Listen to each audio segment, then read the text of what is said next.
सलाम ने कहा कि इन लोगों ने अच्छा सलूक नहीं किया, मेहमान नवाजी नहीं की, और आपने बगैर उजरत लिए हुए, बगैर मजदूरी लिए हुए आपने उसकी दीवार को सीधी कर दी।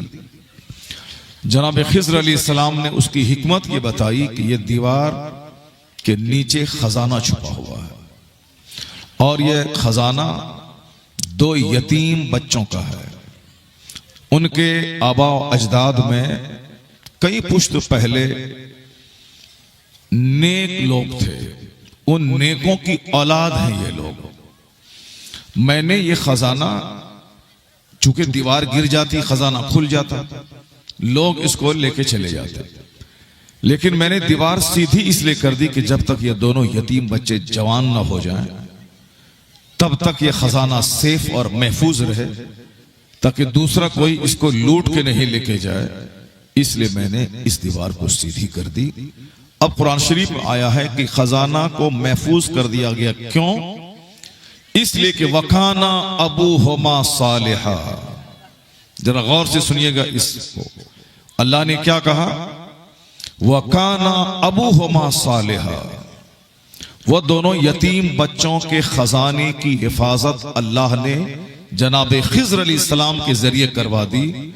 क्यों? इसलिए कि वह दोनों यतीम बच्चों के बाप नेक थे। पता यह चला कि जिसके आबा अजदाद नेक होते हैं, उनकी नेकी की वजह से आने वाली नस्लें हिफाजत में रहती हैं, आने वाली नस्लों को उनकी नेकी का फायदा होता है। इसी को उलट दें, अगर किसी का बाप कैंसर ज़दा हो, अगर किसी की मां अखलाक के एतबार से सड़ी हुई हो, जैसे जमीन सड़ी होती है तो फसलें जली हुई पैदा होती हैं, मां मिसल खेत के है, बाप उसमें बीज डालता है। अगर बीज नाकारा हो, खेत सड़ा हुआ हो, कभी उससे लहलहाती हुई फसल नहीं पैदा होगी, कभी एक जबरदस्त हरी भरी फसल पैदा हो ही नहीं सकती है, चूंकि जैसी जमीन वैसी फसल होती है। अब जब आबा अजदाद भ्रष्ट होंगे, सेहत भी उसकी खराब होगी, अखलाक भी उसका चौपट होगा, वो अपने वक्त को बर्बाद करने वाले, अपने जिस्म को शराब से, अफीम से, चरस से, ताड़ी से जख्मी करने वाले, अपनी आंखों, अपनी जबान, अपने कान को गंदगियों से भरने वाले एक नाकाम सी जिंदगी गुजार के चले जाएं, तो उनके नुतफे से, उनके ब्लड से जो बच्चा पैदा होगा, तमन्ना नहीं की जा सकती है कि वह बच्चे माँ बाप के फर्माबरदार हों, वह बच्चे अपने जमाने के कुतुब और अब्दाल होंगे। ऐसा नहीं होगा कि माँ बाप सड़े हुए रहें, उनका बच्चा अपने वक्त का आबिद, जाहिद, कुतुब, अब्दाल, मुजाहिद पैदा हो जाए। बुजुर्गान दीन की जिंदगी से ही पता चलता है, अगर मां सर से लेके पांव तक नेकियों का मुजस्समा रही, बाप अगर सेहत के एतबार से भी फिट रहे, गुनाहगार कभी सेहत के एतबार से फिट नहीं होगा। जो शराब पीता है, जिना करता है, झूठ बोलता है, गीबत करता है, चुगलखोरी करता है, हराम कमाता है, हराम खाता है, वो अंदर से हमेशा डैमेज रहेगा। चूंकि जो आदमी गुनाहों से बचता है वो अंदर से स्ट्रांग होता है, उसकी बोली में गजब की ताकत होती है। वो रहे किराए के घर में, लेकिन उनकी बात में एक रौब होता है। लेकिन कोई अरबों के महल में रहे, मगर वो रहे ज़िनाकार, वो रहे शराब पीने वाला, वो रहे बदकार, तो एक अनजाना सा खौफ उसके सीने में तारी रहता है। उसको डर लगा रहता है कि कहीं मैं किसी दुश्मन की जद में ना आ जाऊं, मैं बर्बाद ना हो जाऊं। आपको मालूम है कि एक जालिम मुल्क शाम को लूट रहा था, तबाह बर्बाद कर रहा था, लेकिन आज उसका अंजाम यह हुआ कि अपने वतन में एक गज जमीन उसको पनाह के लिए नहीं मिली। वो अपनी जमीन छोड़कर वह दूसरों मुशरिकों के मुल्क में जाके पनाह ले रहा है। ये हाल सबका रहता है, जो अंदर से डैमेज रहता है उसकी बोली में कभी ताकत नहीं होगी। जो अंदर से मुत्तकी परहेजगार होता है, उसके पास बैठने में दूसरों को अच्छा लगता है, उनके बदन से पॉजिटिव किरणें निकलती हैं, उससे बंदा मानूस हो जाता है। इसलिए तो किसी शराबी का मुखलिस दोस्त नहीं मिलेगा, ज़िनाकार का मुखलिस दोस्त नहीं मिलेगा, सूदखोर का कोई सिंसियर मुखलिस दोस्त नहीं मिलेगा। मतलबी दोस्त मिलेंगे जिनको उनके पैसे से मतलब है, जिनको उनकी पैरवी से मतलब है, जिनको उनके घर रिश्तेदारी करने से मतलब है। तो मतलबी खुदगर्ज दोस्त तो मिलेंगे, लेकिन मुखलिस दोस्त जो दिल से मोहब्बत करने वाला हो कोई नहीं मिलेगा। ना उनकी बीवी उनकी मुखलिस रहेगी, ना उनके बच्चे उसके मुखलिस रहेंगे। जैसे आज की रिपोर्ट के मुताबिक शाम का वो जालिम बादशाह, उनकी बीवी जो 30 साल उनके साथ रही, उसने आज कोर्ट में पिटीशन दाखिल किया है कि अब मैं इनसे तलाक लेकर अपने बच्चों के साथ मैं यूके अपना मुल्क जाके चैन से आजादी से मैं जीना चाहती हूं। अब बीवी भी उस जालिम का नहीं रही, मुल्क भी उसका नहीं रहा, उसकी फौज भी उसकी नहीं रही। न फौज ने उसका साथ दिया, न उनके दोस्तों ने साथ दिया, और आज उसकी बीवी उसके बच्चे भी उसके नहीं रहे। हर जालिम, शराबी, अत्याचारी, पापी का यही हश्र होता है। अल्लाह तबारक व तआला वक्ती तौर पर बंदों को छूट देता है, इसलिए फौरी नहीं पकड़ता है अल्लाह ताला। जैसे आप कहते हैं भाई वो तो सूद खा रहा है, कुछ नहीं उसका हो रहा है, तो कितने दिनों से सूद खा रहा है? 25 साल से, 30 साल से। 25 साल 30 साल अल्लाह के नजदीक एक सेकंड भी नहीं है। इसलिए 25-30 साल अगर किसी शराबी को अल्लाह ने छूट दे दिया तो आप परेशान ना हो कि अल्लाह ताला नहीं है। अल्लाह के नजदीक 400 साल 4 सेकंड के बराबर है। अगर कुरान आप पढ़ते हैं तो आपको मालूम होगा कि फिरौन जैसे जालिम जाबिर खुदाई का दावा करने वाले को अल्लाह ने 400 साल की छूट दे दी। 4 साल नहीं, 14 साल नहीं, 40 बरस नहीं, 100 साल नहीं, 400 साल, 400 ईयर्स, 400 साल।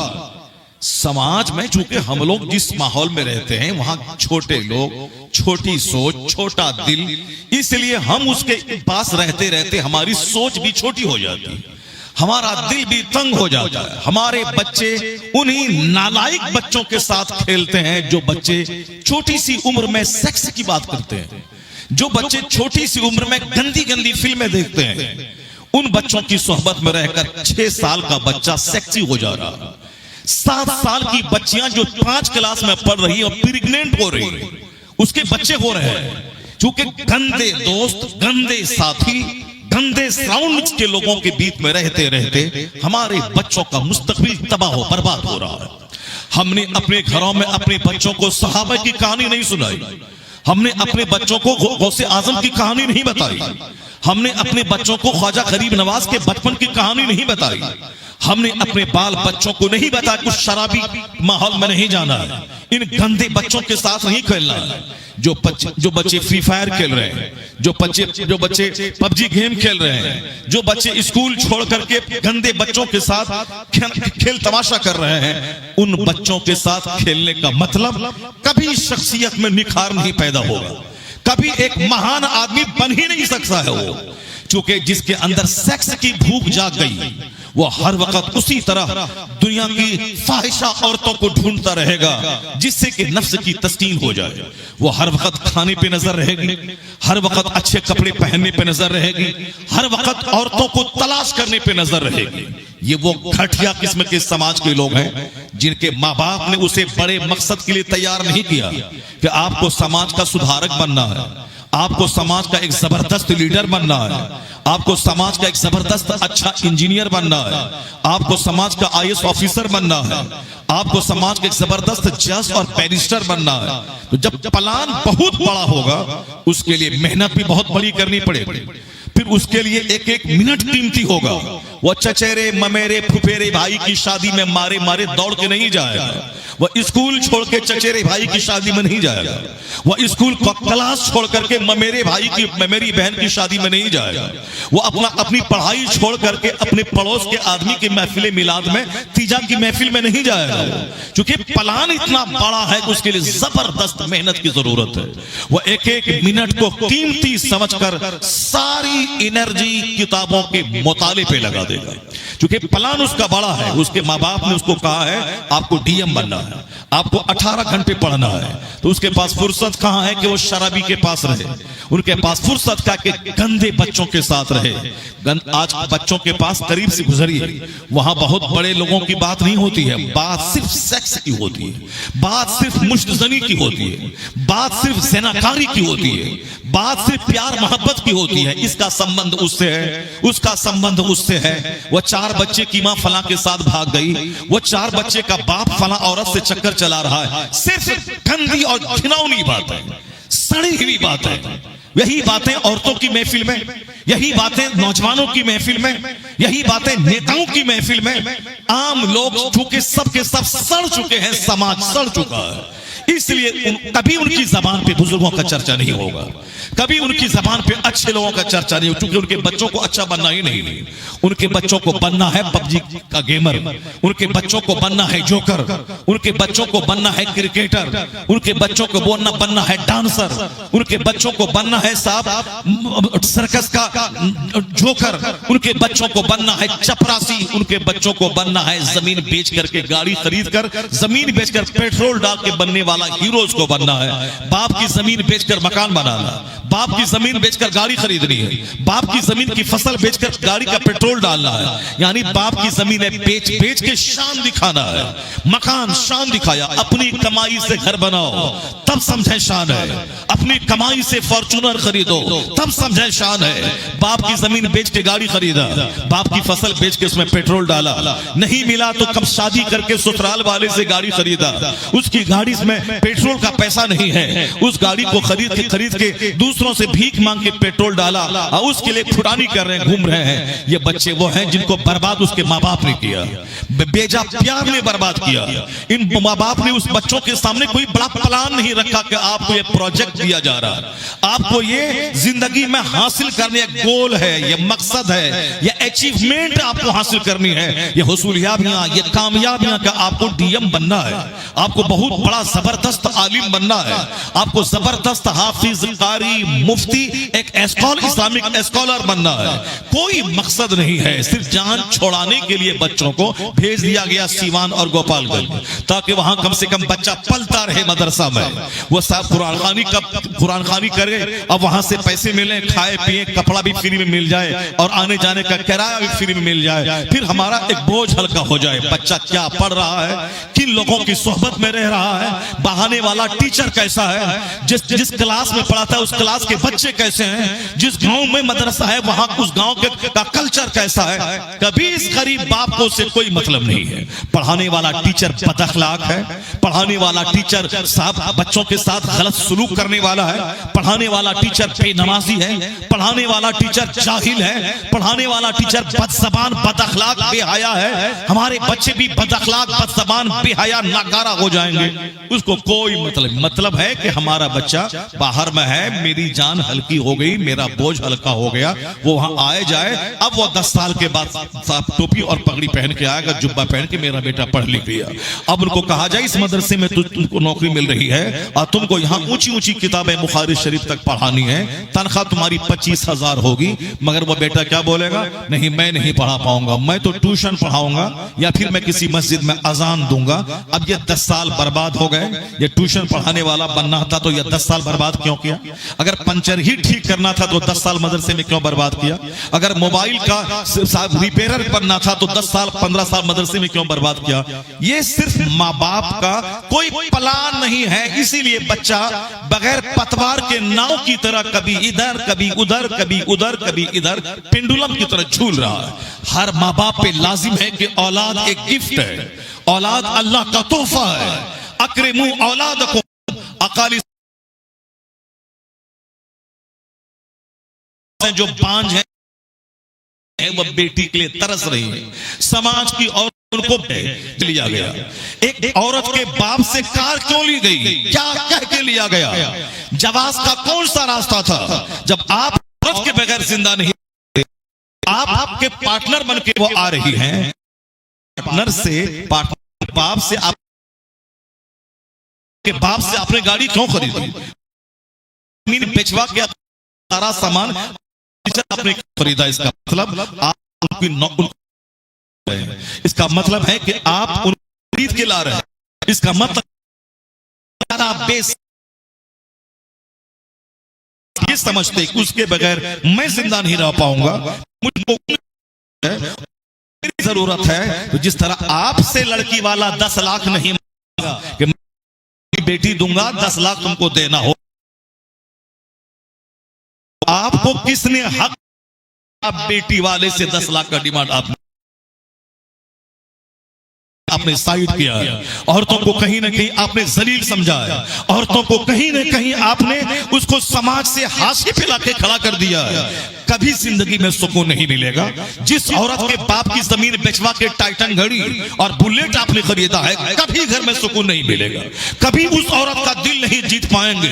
इसलिए समाज की धारणा को बदलना होगा कि हमारी औलाद की तरबियत किस तरह होगी। अगर बच्चों की तरबियत आपने कर दी कि तुम पैदा हुए हो इसलिए ताकि मेहर की रकम अपनी बीवी को दो, बीवी का कपड़ा तेरे जिम्मे है, बीवी की रोटी तेरे जिम्मे है, बीवी की परवरिश तेरे जिम्मे है। और औरत की ड्यूटी है कि वह घर को जन्नत नुमा बनाए, औरत की ड्यूटी है वह शौहर के दिल को तस्कीन अता करे, औरत की ड्यूटी है अपनी गोद से सलाहुद्दीन को जन्म दे, औरत की ड्यूटी है अपनी गोद से मुजाहिद को जन्म दे। क्योंकि समाज जब नाकारों से भर जाएगा उस समाज को तबाही से कोई नहीं बचा पाएगा। इसलिए औरत की मर्द के मुकाबले में बड़ी ड्यूटी है कि उसको इस कदर सेफ रहना है, इस कदर उसको तालीम याफ्ता रहना है, इस कदर कि वह मर्दों की महफिल की जीनत ना बने, वह 10 मर्दों की गोद में ना झूले, वह 10 मर्दों को अपना चेहरा पेश ना करे, वह 2-4 मर्दों से अपना हमल हॉस्पिटल में ना गिरवाए, वह बाजार की जीनत ना बने कि 10 गुंडा उनके चेहरे को देखकर अपनी आंख को सेके। वह बता ले कि मैं एक जबरदस्त मुजाहिद की मां बनने वाली हूं, मैं अपने शौहर को गुनाहों से बचाने वाली हूं, मैं अपने घर की तज़ीन और आराइश करने वाली हूं। जब जिम्मेदारी आपकी ये है, ऐसा नहीं कि आप मर्द और दोनों आप बराबर है कि एक अगर बराबर है तो एक साल मर्द बच्चा पैदा करेगा, आप बाहर काम कीजिए और दूसरे साल आप बच्चा पैदा कीजिए और मर्द बाहर जाके काम करेगा। जब ये नहीं हो सकता है कि मर्द बच्चा पैदा करे तो मर्द औरत दोनों अलग अलग है, दोनों की ड्यूटीज अलग अलग है। औरत की ड्यूटी ये नहीं है कि 10 मर्दों की गोद में झूले, 10 मर्दों की आंखों को सेके, महफिल में आके डांस करके 50 लोग मर्दों के जज्बात को भड़काए, 50 लोगों की जीनत बने। नहीं, उसकी जिम्मेदारी है वो अपने घर को जन्नत नुमा बनाए, अपने शौहर की इज्जत की हिफाजत करे और वह जाने कि मैं मुजाहिद और बड़े बड़े मुस्लिम की मां बनने वाली हूं। वो घर में रहे, उसका सारी जिम्मेदारी शौहर के ऊपर डाल दी गई है। मेहर की रकम शौहर देगा, कपड़ा शौहर देगा, खाना शौहर देगा, शौहर रेडी चलाए, रिक्शा चलाए, ठेला चलाए, मजदूरी करे, काश्तकारी करे, कुछ भी करे, मैं वो बाहर मजदूर बन के रहे मगर बीवी उसकी घर में रानी बन के रहेगी। इस्लाम ने औरतों को रानी बनाया था मगर ये दूसरे मर्दों की गोद का खिलौना बन गई। इसलिए बच्चे हमारे जोकर, हमारे लोफर, हमारे सड़े में पैदा हो रहे हैं। मर्द को अपनी जिम्मेदारी समझनी होगी, औरतों को अपनी जिम्मेदारी समझनी होगी और दोनों को हुदूद में रहना होगा। जब ये दोनों हद में रहेंगे तो बच्चा रजील नहीं पैदा होगा, बच्चा गुलामी हसन पैदा होगा, बच्चा गुलामी हुसैन पैदा होगा, बच्चा गुलामी दस्तगीर पैदा होगा, बच्चा गुलामी ख्वाजा पैदा होगा। अगर माँ बाप दोनों अच्छे रहे तो फिर बच्चा जोकर नहीं, बच्चा गुलामी इमाम अहमद रजा पैदा होगा। नारे रिसालत, मसलके आला हजरत, इस्लाम का कानून, कानून मुस्तफा, खलीफाए ताजुशरिया, बच्चा मर्द नहीं जन्म देता है, बच्चा को औरत जन्म देती। मुझको मेरी माँ ने जन्म दिया है, आपको भी आपकी माँ ने जन्म दिया है, ख्वाजा गरीब नवाज को उनकी माँ ने जन्म दिया है, गौसे आजम को उनकी माँ ने जन्म दिया है, इमाम हसन और हुसैन को उनकी माँ ने जन्म दिया है। इसे बच्चा माँ जन्म देती है।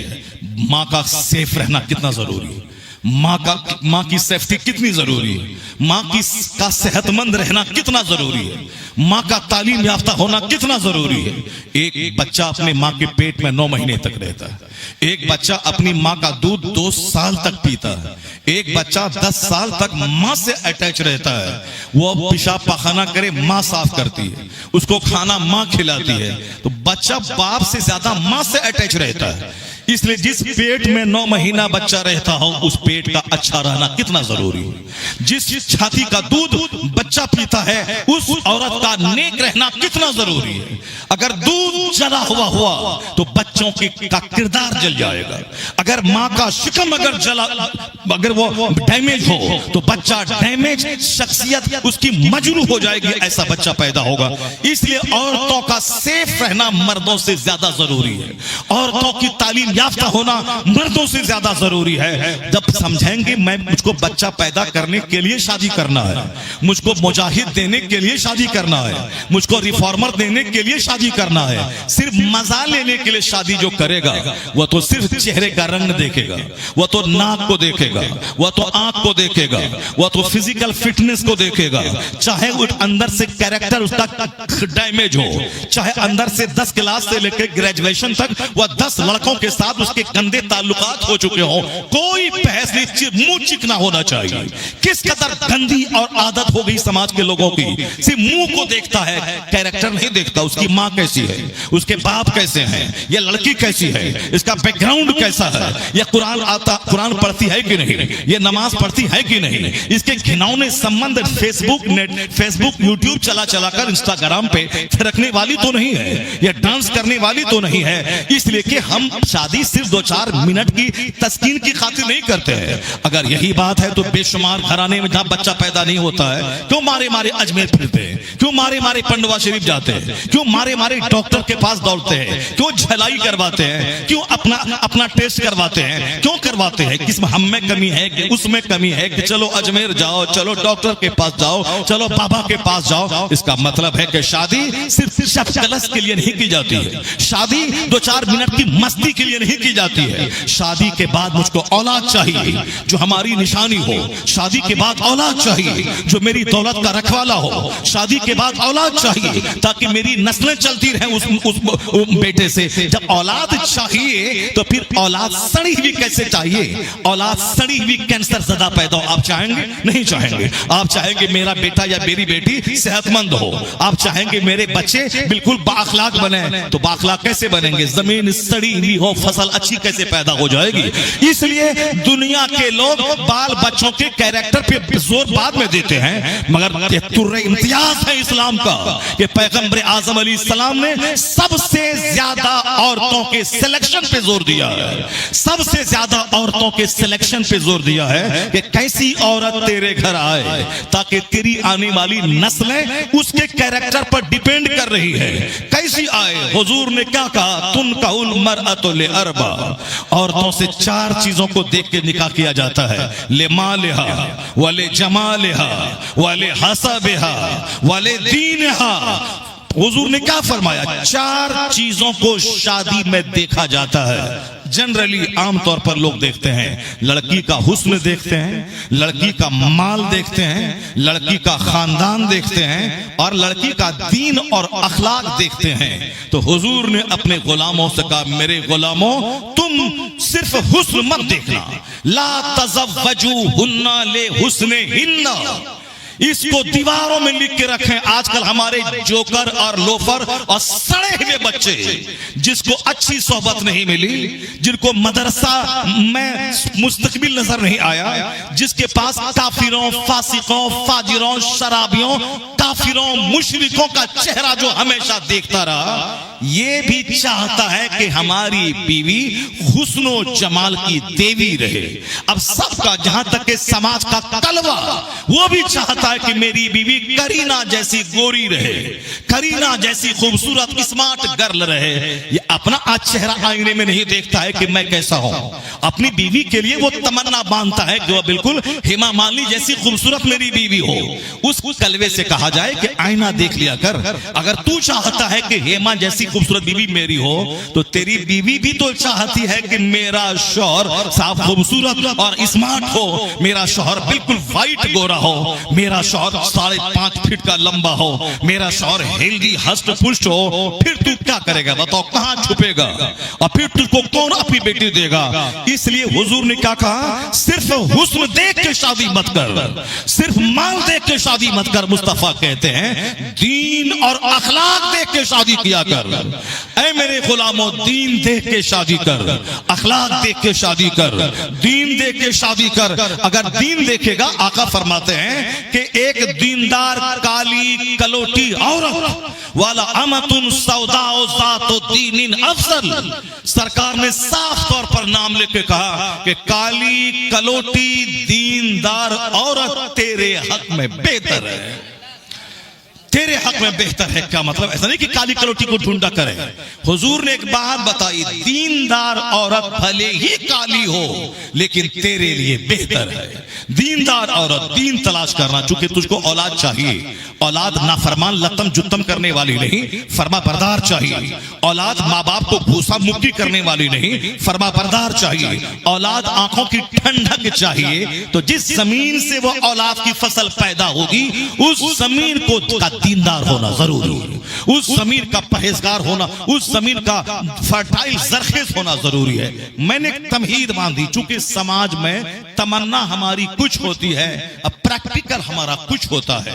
नेक बनने के लिए नेकों का चर्चा करना, सुनना, उनका जिक्र करना जरूरी है। एक कामयाब लीडर बनने के लिए रोजाना कामयाब लीडरों की कहानी सुननी पड़ती है। उसी तरह एक अच्छा कामयाब इंसान बनने के लिए कामयाब नेक लोगों की जिंदगी जरूरी है। आज आपको मैं बताता हूं, जिसके नाम से जलसा है गौसे आजम कॉन्फ्रेंस। हम लोग कहानी तो बार बार सुनते हैं, करामतें तो बार बार सुनते हैं, लेकिन जिस गौसे आजम के आज 800 साल गुजर जाने के बाद जिनके नाम की कॉन्फ्रेंसें हो रही है, जिनके नाम से इदारे कायम हो रहे हैं, जिनके नाम से बच्चों का नाम रखा जा रहा है, अब्दुल कादिर नाम है गौसे आजम का, इसलिए हम लोग कादरी कहलाते हैं। अब्दुल कादिर से कादरी कहलाते हैं, यानी हम अब्दुल कादिर वाले हैं। हम गौसे आजम को अपना शेख तरीकत मानते हैं। हम गौसे आजम के मुरीद, उनके अकीदतमंद हैं। गौसे आजम से के सिलसिले में हम दाखिल हैं, इसलिए हम लोग कादरी कहलाते हैं। हम लोग कादरी हैं। तो एक अब्दुल कादिर, आज करोड़ों कादरी अपने नाम के साथ लफ्ज कादरी लगा रहे हैं। आखिर क्या है गौसे आजम में? इस कदर अजमत, इस कदर बुलंदी कैसे मिली उसे? जो जिलान में पैदा हुए, बगदाद में इल्म हासिल किया, कई साल तक इल्म हासिल करते रहे, मुफ्ती, हाफिज, कारी, आलिम सब बनने के बाद जंगल की तरफ चले गए।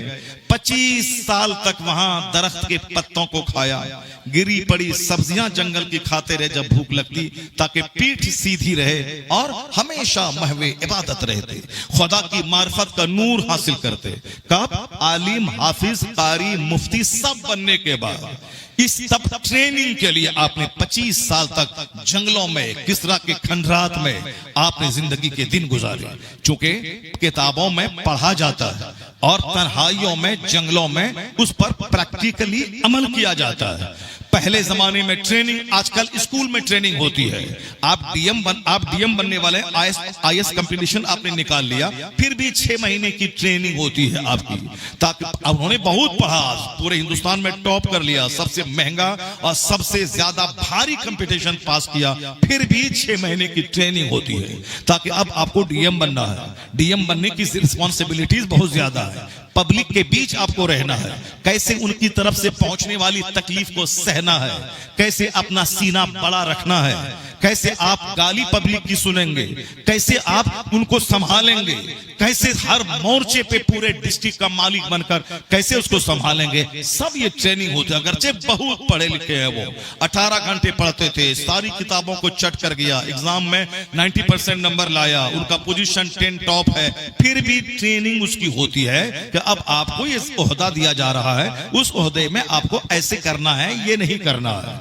डीएम की ट्रेनिंग है, मास्टर की ट्रेनिंग है, साहब लायर की ट्रेनिंग है, सबकी ट्रेनिंग है, मगर हमारी कोई ट्रेनिंग नहीं है। यहां से दस्तार बांधे फट से मदरसे में आ गए, मैं पढ़ाने लगे, यहां दस्तार लपेटे फौरन मस्जिद में चले गए, यहां दस्तार लपेटे फौरन अजान देने लगे।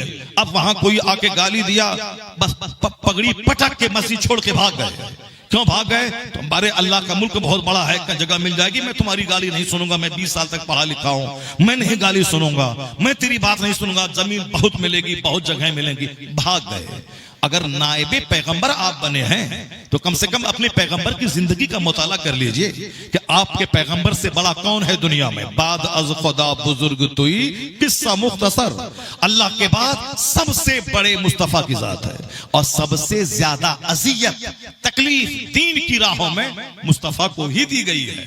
सबसे ज्यादा आका फरमाते हैं, ऊजी तो फी सबीली हाजा, इस दीन की राहों में मैं जितनी तकलीफ दिया गया हूं, मेरे से पहले उतनी तकलीफ किसी को नहीं हुई, न मेरे बाद किसी को तकलीफ होगी। कौनैन का पैगंबर मालिक व मुख्तार है, गले में चादर डाल के लोग खींच रहे हैं। कौनैन के मालिक को मुख्तार है, लोग आप पर पत्थरों की बारिश कर रहे हैं। आप कौनैन के मालिक को मुख्तार है। अपने ही पैदाइशी वतन मक्का में 3 साल तक अबू तालिब की घाटी में आपको वहां के सारे कबीले वालों ने मिल करके कबीले बनु हाशिम का बाइकाट कर दिया। यानी अब अपने खानदान वालों के साथ महसूर हो गए, कैदी बन गए एक घाटी में। कहा? दूसरे मुल्क में नहीं, अपने मुल्क में, अपने शहर मक्का में जहां आप पैदा हुए थे। जितनी तकलीफें आपको दी गई उतनी तकलीफ किसी को न पहले दी गई न कयामत तक दी जाएगी। अगर नाइबे पैगंबर कहलाते हैं तो सीना उतना ही चौड़ा रखना होगा कि हमें जब दीन का काम करना है, लोगों की इस्लाह करनी है, लोगों तक अल्लाह का पैगाम पहुंचाना है, तो जो सामने कौम है उसकी तरफ से पहुंचने वाली तकलीफ को सहने का सीना भी रखना होगा, चौड़ा रखना होगा। जब कौनैन के मालिक फूंकें तो चांद जमीन पे आ जाए, इशारा करें तो सूरज डूबा हुआ पलट आए। इतना मालिक को मुख्तार मुस्तफा अजियतें सह रहे हैं। लोग गाली दे रहे हैं, लोग कांटे बिछा रहे हैं, लोग साहब मारना चाहते हैं, पत्थरों से लहूलहान कर रहे हैं। कभी हुजूर ने पंचायती नहीं की, बल्कि आका अलैहिस्सलाम ने हमेशा अपना पैगाम पहुंचाते रहे। इस कदर सब्र का मुजाहिरा किया, इस कदर आपने लगनशीलता के साथ दीन का पैगाम आम किया। उनकी तरफ से पहुंचने वाले हमलों का कोई जवाब नहीं, सिर्फ काम इतना किया कि सारा अरब आपका गुलाम बन गया। सारा अरब आपका गुलाम बन गया। जिसने कांटे बिछाए थे वो कलमा पढ़ के मोमिन हो गए, जिसने आप पर पत्थर फेंका था वो सारा अरब आपका गुलाम हो गया। जिस मक्का में रहना मुश्किल था छोड़ के हिजरत करके मदीना चले गए, मदीने से वापस कैसे मक्का आए फातिहाना शान के साथ। और पूरा मक्का नहीं, पूरा अरब, यानी जो कई हजार किलोमीटर दूर का भूभाग का एरिया है, तमाम अरब मुस्तफा का गुलाम बन गया। और आज भी अरब में जितने ममालिक हैं सबके सब मुस्तफा का कलमा पढ़ने वाले। भले ही अकीदे के एतबार से आगे चल के अकीदा लोगों का खराब हुआ, उसमें से बहुत सारे लोगों ने गंदे अकीदे की वजह से इस्लाम का दामन अपने हाथ से छोड़ दिया, अलग बात है। लेकिन शिर्क नहीं है वहां पे, अब तौहीद है, एक अल्लाह का मानने वाला। बुत परस्ती से वो सारा अरब पाक हो गया। वह लोग जो मुस्तफा के दुश्मन थे अब वो सहाबी कहलाने लगे, अब वह इस्लाम के खादिम कहलाने लगे, अब वह इस्लाम की तबलीग करने के लिए अरब से बाहर निकल के ईरान आ गए, अरब से बाहर निकलकर रोम चले गए, पूरी दुनिया को हिला के रख डाला। यहां तक कि हिंदुस्तान मोहम्मद इब्ने कासिम आ गए। 1000 साल तक मुसलमानों के हाथ, इस मुल्क के अजीज की हुकूमत उनके हाथ में रही। यानी एक कलमा पढ़ने वाला नहीं था, लेकिन यहाँ मुसलमानों का शासन कायम हो गया। ईरान में सारे मजूसी थे, मगर सारा ईरान कलमा पढ़ के मोमिन हो गया। रूम क्रिश्चियनों के कब्जे में था, लेकिन मुट्ठी भर मुस्तफा के गुलाम अरब के वो वहां कदम रखा, सारा रूम अल्लाह ने उनको अता फरमा दिया। क्या मतलब? जो मिशन लेके चलता है, जिनके दिमाग में बड़ा प्लान होता है, वो छोटी छोटी बातों में नहीं उलझता है, वह छोटी छोटी बातों में नहीं झगड़ता है, वह रंग और खानदान में नहीं उलझता है, वो साहब अपने अपने अपने बाप दादाओं के नाम पे नहीं लड़ता है। उसका प्लान बड़ा है, हमें जमीन जीतनी है, हमें इस्लाम की तबलीग करनी है, हमें कुफार और मुशरिकीन को मुस्तफा का गुलाम बनाना है। जब बड़ा बड़ा प्लान लेके निकले, छोटी छोटी बातें तो हमेशा होती रहती हैं, कभी खाने के नाम पे, कभी रिश्तेदारी के नाम पे, कभी पड़ोस में घर बनाने के नाम पे, कभी खेती बाड़ी के नाम पे, कभी बिजनेस के नाम पे, ये तो हमेशा रहेगा, ये बातें हमेशा रहेंगी। मगर वह लोग अगर उलझ गए होते छोटी छोटी बातों में, रूम नहीं मिलता, ईरान नहीं मिलता, हिंदुस्तान नहीं मिलता। वह लोग छोटी छोटी बातों से ऊपर उठकर सिर्फ इस्लाम और मुस्तफा का पैगाम को आम करने के लिए निकले, तो अल्लाह ने सारी दुनिया उनके हवाले कर दिया। नारे तकबीर, नारे रिसालत, मसलके आला हजरत, इस्लाम, कानून मुस्तफा, पैगाम इस्लाम। जिसका प्लान बड़ा होता है वो छोटी छोटी बातों में नहीं उलझता है। जिसको मुफस्सिर बनना है, मुहद्दिस बनना है, मुफ्ती बनना है, वो खाने पीने में सूखी रोटी नहीं देखता है, वो साहब खाने पीने में गोश्त मछली नहीं देखता है, वह सिर्फ किताब देखता है। रोटी मिले ताकि मैं जिंदा रहूं, जिंदा रहूं ताकि मैं किताब पढ़ूं। कपड़ा नहीं देखता है कि ब्रांडेड कंपनी का कपड़ा है या फिर साहब को मामूली कीमत का कपड़ा है। वो कपड़ा इसलिए पहनता है ताकि मेरा सत्र छुपा रहे। उसके बाद सारा ध्यान उसका किताब पे होता है। वो न किसी दावत का ख्याल करता है और न मुर्ग मुसल्लम का ख्याल करता है। सारा फोकस, सारी एनर्जी पढ़ाई पे देता है। वही बच्चा अपने वक्त का जबरदस्त सर्जन, जबरदस्त IAS ऑफिसर, जबरदस्त मुसन्निफ, जबरदस्त स्पीकर, जबरदस्त मुदर्रिस बन के उभरता है। और जो खाने को देखेगा, जो कपड़ा को देखेगा, जो जूता को देखेगा, फिर वह छोटे छोटे काम में उलझ गया। कोई बड़ा काम उससे कभी हो ही नहीं सकता है। अब चूंकि समाज हमारा बट चुका है बहुत सारे इख्तलाफात और झगड़ों में, अब इसलिए मैं यह बात मैं कह रहा हूं कि कैसे सरकार ने उन सहाबा के दिलों को मुज़क्का, मुसफ़्फ़ा किया, जहां किसी के लिए कोई अदावत नहीं, कोई दुश्मनी नहीं, किसी के बारे में गंदी सोच नहीं, बल्कि सब पर उठकर इन्नमा इख्वा, आपस में भाई भाई तरीकों का सहारा वो उसे मालूम है। उसका तरीका आपको दूसरों को इज्जत सम्मान देना, अपनी मोच पर बढ़ता है तब